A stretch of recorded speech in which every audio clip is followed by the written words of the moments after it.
Good morning students. आज हम start करेंगे क्लास 8 साइंस में पहला चैप्टर, नाम है crop production and management. Crop, क्योंकि हमको डिस्कशन क्रॉप से ही स्टार्ट करना है। तो क्रॉप होती क्या है? देखिए, हमारी सोसाइटी में बहुत सारे लोग रहते हैं, ठीक है। पॉपुलेशन, हमारी जो कंट्री है इसकी पॉपुलेशन 130 करोड़ हो चुकी है, 130 करोड़।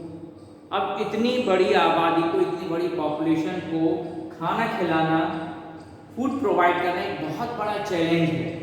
तो इस चैलेंज को फुलफिल करने के लिए जो स्कीम, जो टेक्निक यूज की जाती है, उस टेक्निक को बोलते हैं हम क्रॉप प्रोडक्शन एंड मैनेजमेंट। क्योंकि जो क्रॉप प्रोडक्शन है, इस क्रॉप प्रोडक्शन से ही फसल बनती है, ग्रेन्स बनते हैं, सीड्स बनते हैं, उनको फिर ग्राइंड करने के बाद में फ्लोर बनता है, उससे हम चपाती बनाते हैं, खाना खाते हैं, राइसेस हैं, पल्सेस हैं, ये सारी चीजें हमारी डेली नीड्स हैं, ठीक है। तो ये जो डेली नीड्स हैं, अब इसको हम फुलफिल कैसे करेंगे वो हम इस चैप्टर में पढ़ेंगे। इस चैप्टर का नाम है क्रॉप प्रोडक्शन एंड मैनेजमेंट, ठीक है। तो सबसे पहले हम क्रॉप को समझने की कोशिश करते हैं। क्रॉप होता क्या है? देखिए, क्रॉप क्या है, पहले आप एक डायग्राम के थ्रू समझने की कोशिश कीजिए। मान लीजिए ये फील्ड है, ठीक है। अब इस फील्ड में क्या है, अगर मान लीजिए बारिश हो रही है, ड्यूरिंग द रेन कुछ प्लांट अपने आप ही ग्रो कर रहे हैं और बहुत सारे प्लांट ग्रो कर रहे हैं, तो क्या इसको क्रॉप बोलेंगे? नहीं, ये क्रॉप नहीं है। तो फिर क्रॉप है क्या?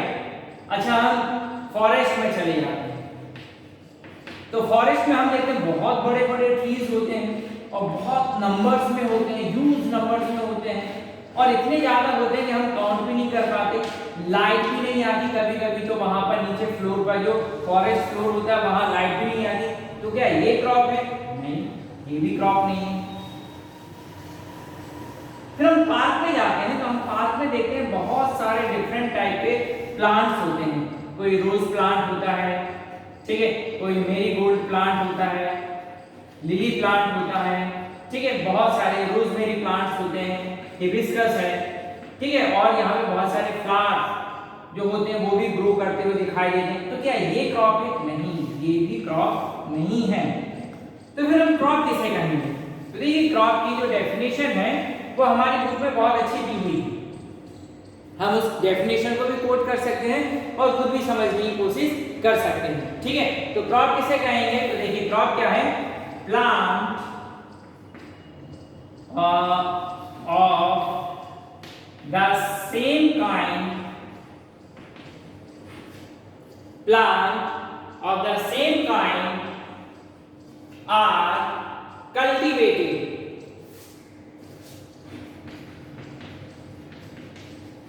cultivated at one place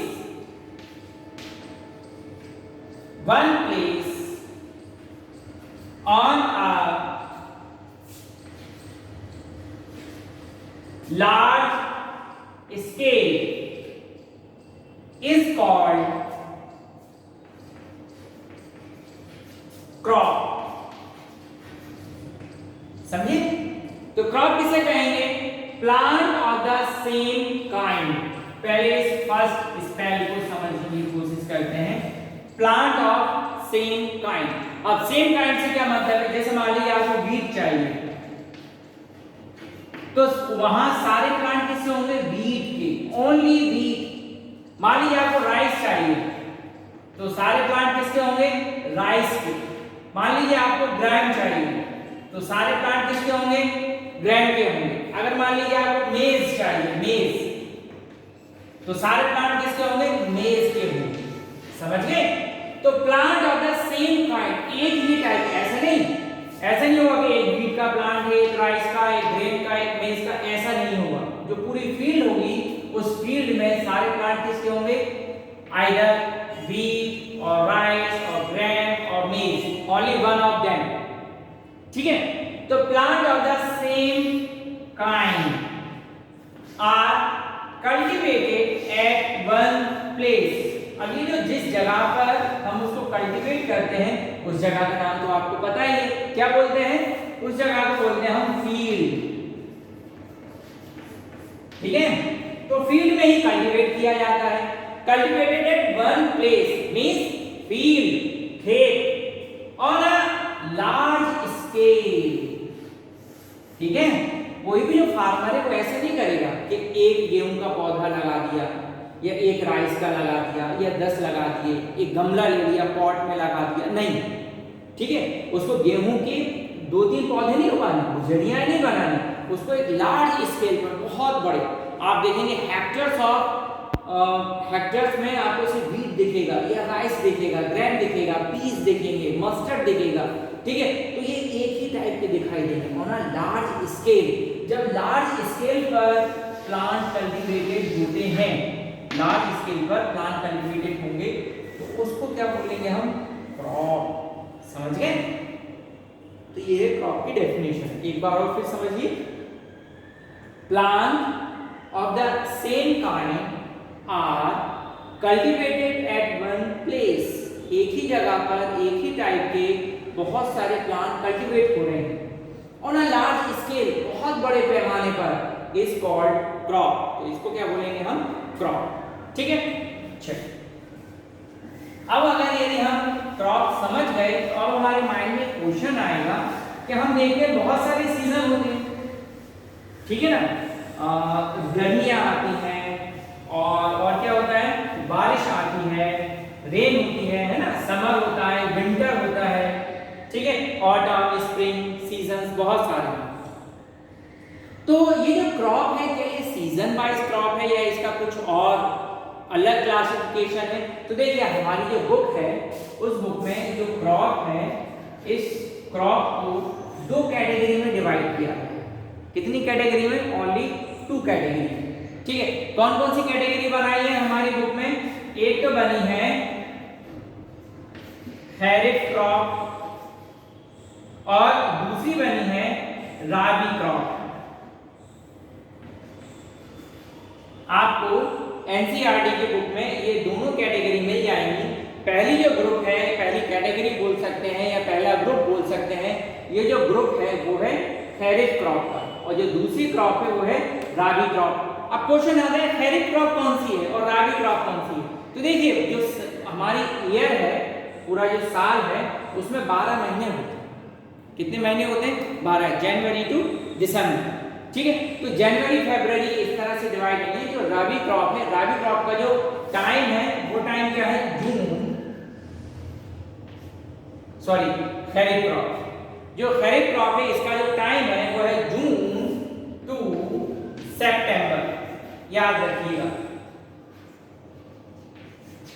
ठीक है, मींस जून से लेकर सितंबर तक कितना टाइम हुआ? मेरे साथ काउंट कीजिए, जून, जुलाई, अगस्त, सितंबर।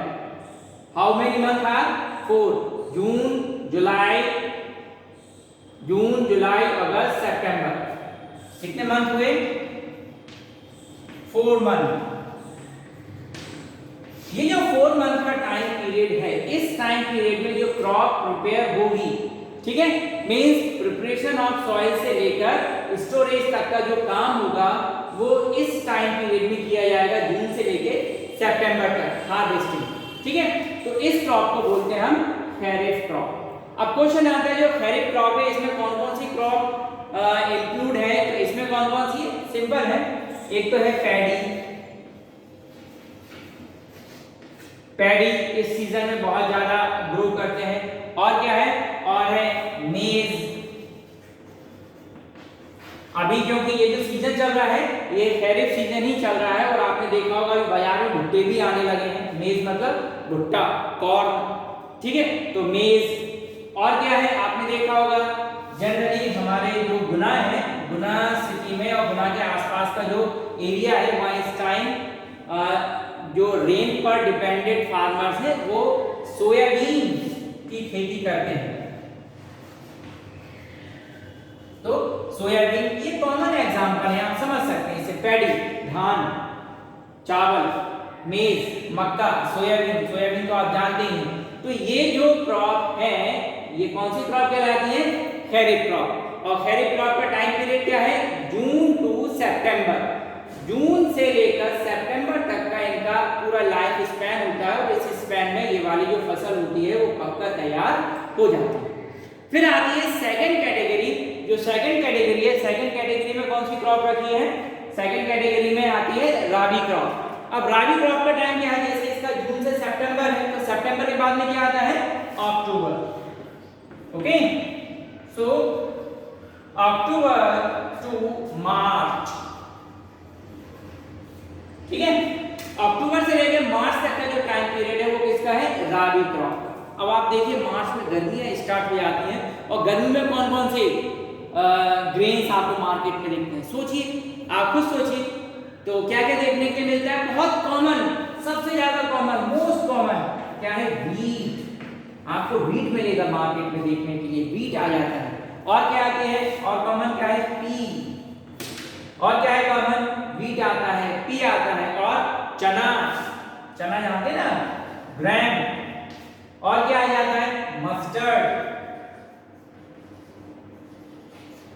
ठीक है, मस्टर्ड, मस्टर्ड, ठीक है।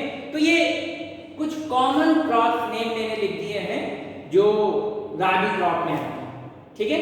तो समझिए आप लोग, क्रॉप क्या होता है?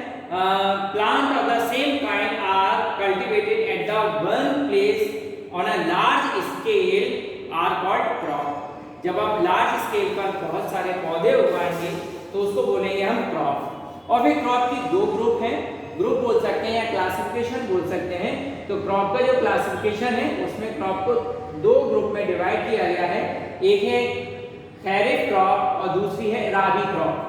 जो खैरिफ क्रॉप है इसका टाइम पीरियड है जून टू सितंबर, और मेनली जो इसमें हम शो करते हैं वो है पैडी, मेज और सोयाबीन।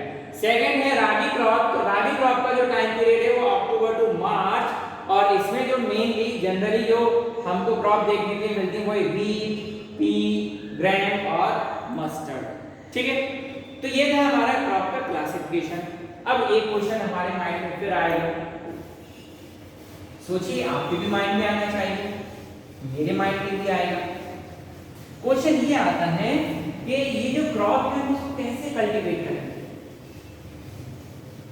ठीक है, मींस इसको हम कैसे प्रोड्यूस करेंगे, how we are cultivate the crop, कैसे हम क्रॉप को कल्टीवेट कर सकते हैं, ठीक है। तो इसके लिए याद रखिए, क्रॉप को प्रोड्यूस करने के लिए हमको इसके मैनेजमेंट को समझना जरूरी है। जब तक हम इसके मैनेजमेंट को नहीं समझेंगे तब तक हम क्रॉप को प्रोड्यूस नहीं कर सकते। और इसका जो मैनेजमेंट है, इस मैनेजमेंट को बोल सकते हैं हम एग्रीकल्चर प्रैक्टिस। एग्रीकल्चर प्रैक्टिस और प्रैक्टिसेस, ठीक है। ये जो एग्रीकल्चर प्रैक्टिसेस हैं ये आती है मैनेजमेंट में,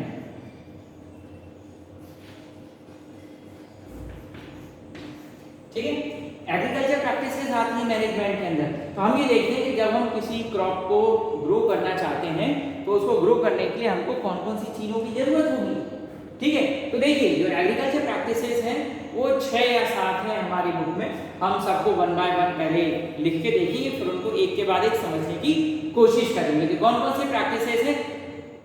तो देखिए सबसे पहले आप अपने फादर से पूछिए, अगर आपके फादर फार्मर हैं क्या करना होगा सबसे पहले।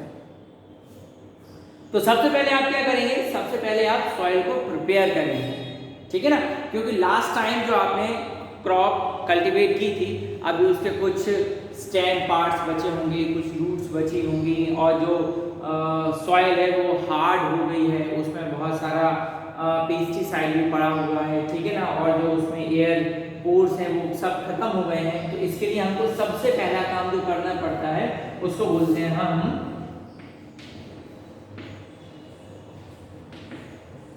Preparation of soil. ये सबसे पहला वर्क है जो हमको करना होगा, ये प्रैक्टिस में सबसे पहले नंबर पर, ठीक है। चलिए जब सॉइल प्रिपेयर हो जाती है इसके बाद में हम क्या करते हैं, सॉइल प्रिपरेशन के बाद में जो सेकंड वर्क होता है इसको कहते हैं सोइंग, ठीक है, सोइंग करते हैं, ठीक है। आपने सबसे पहले सॉइल को प्रिपेयर करना है। सॉइल को प्रिपेयर करने के बाद में जो सेकंड इंपॉर्टेंट जॉब है वो है सोइंग। ठीक है, सोइंग के बाद में क्या करेंगे, हमने सोइंग कर दिया, इसके बाद में जो थर्ड नंबर की एक्टिविटी आती है उस एक्टिविटी को बोलते हैं हम adding of manure and fertilisers.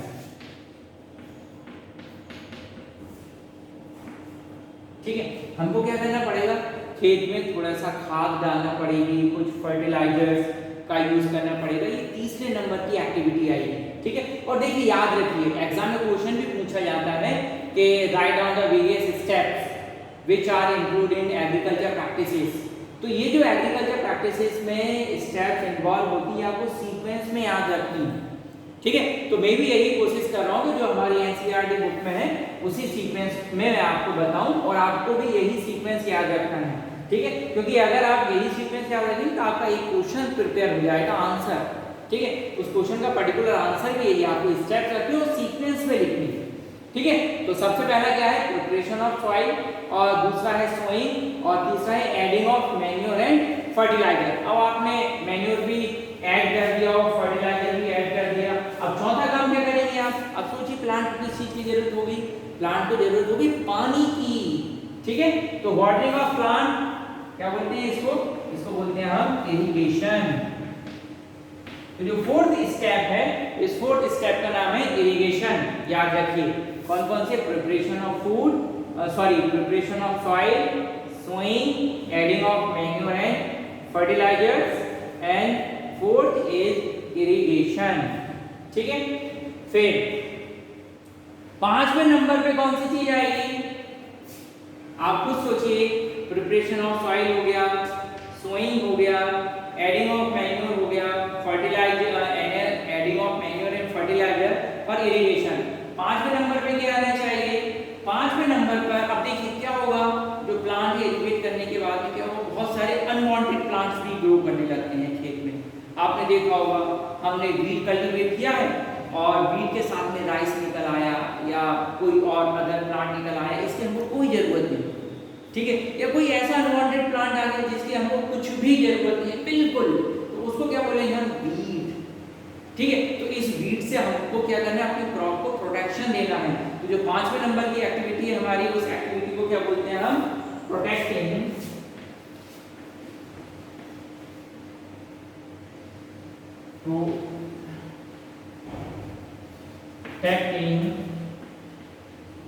From weeds.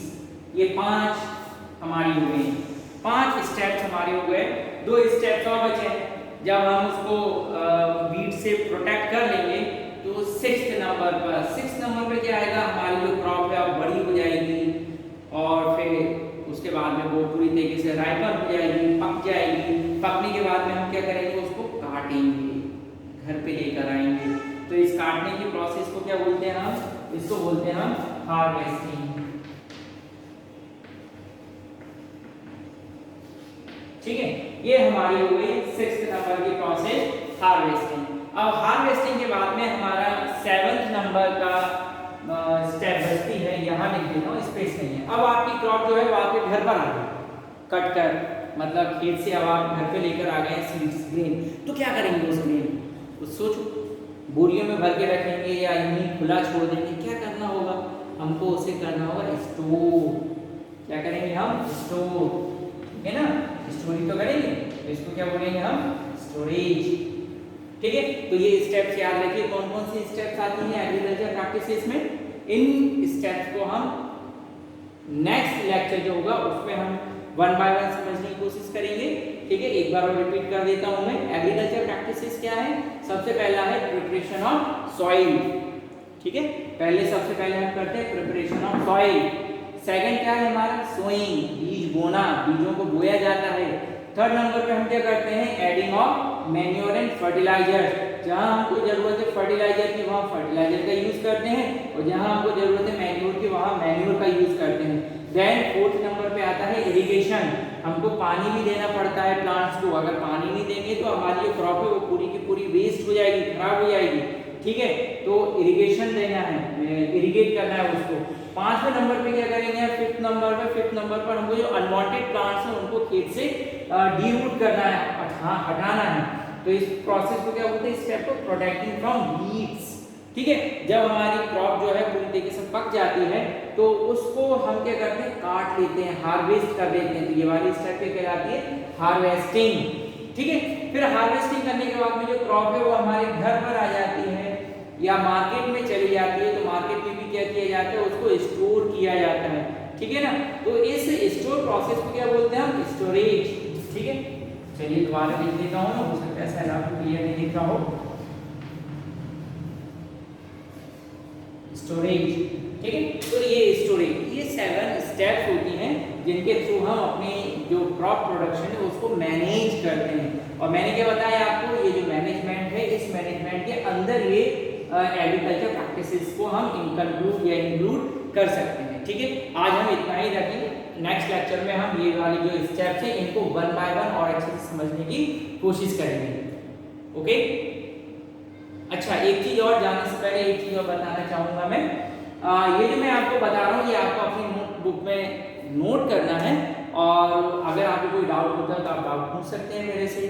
ठीक है, लेकिन डाउट आपके क्लियर होंगे स्कूल में, क्लासरूम में। ठीक है, और याद रखिए उन्हीं बच्चों के डाउट क्लियर होंगे जो बच्चे इसको अपनी कॉपी में नोट करेंगे। जैसे मैंने आपको क्वेश्चंस बताया अभी, तो ये आपके क्वेश्चन का आंसर है, तो ये इसी फॉर्म में लिखा होना चाहिए।